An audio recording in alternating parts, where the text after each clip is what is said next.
Just moments ago here on the Now, you were watching a live press conference out of Martin County. Sheriff William Snyder briefing us on the crime scene there where human remains have been found, and it is presumed that the human remains belong to Tricia Todd, the missing Hobe Sound mom. We want to go live to Alyssa Hyman. She was at that press briefing. She's been there all day. In fact, she's been covering the story for weeks now. Alyssa, what can you tell us?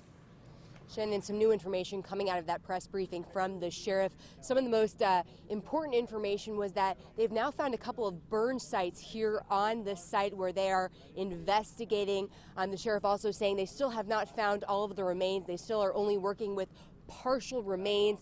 He also said some very, very interesting and very horrifying information that he thinks that some of the holes might have been dug before Tricia Todd was killed. He also says he possibly thinks that the acid that Stephen Williams apparently used might have been here also before Tricia Todd was killed. So those are some very shocking details that the sheriff just briefed us on moments ago. Earlier today, he also released some very shocking information about how he believes Stephen Williams dismembered Tricia Todd's body. I do want you to take a look at some of the new video we got in earlier today of how forensic experts are out here in the field.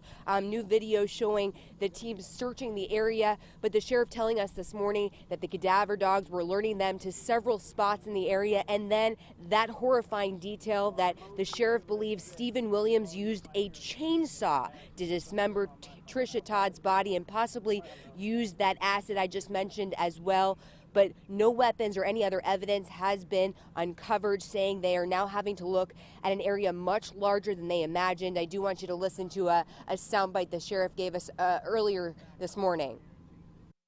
The scene seems to have been pretty extensive, and it would appear to us that Williams was out here for some time. It's heinous beyond description, and it does affect my people, and I hope I'm never in this industry so long that it doesn't affect me personally. All right, and then some of that horrifying new information, the sheriff telling us that they now are possibly looking for another site. He says he's not sure whether that burial site, the second burial site, exists, whether it's here on this property here at the Hungryland Preserve, whether it's somewhere else.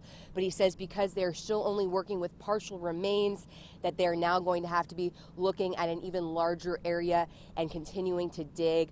He also told us that the medical examiner's office could not conclusively say that these remains belong to Tricia Todd, but the sheriff says that he is confident that this is most likely her remains. Those are the very latest details. We are live in Martin County at the Hungryland Preserve for the Now South Florida. I'm Alyssa Hyman. Thank you.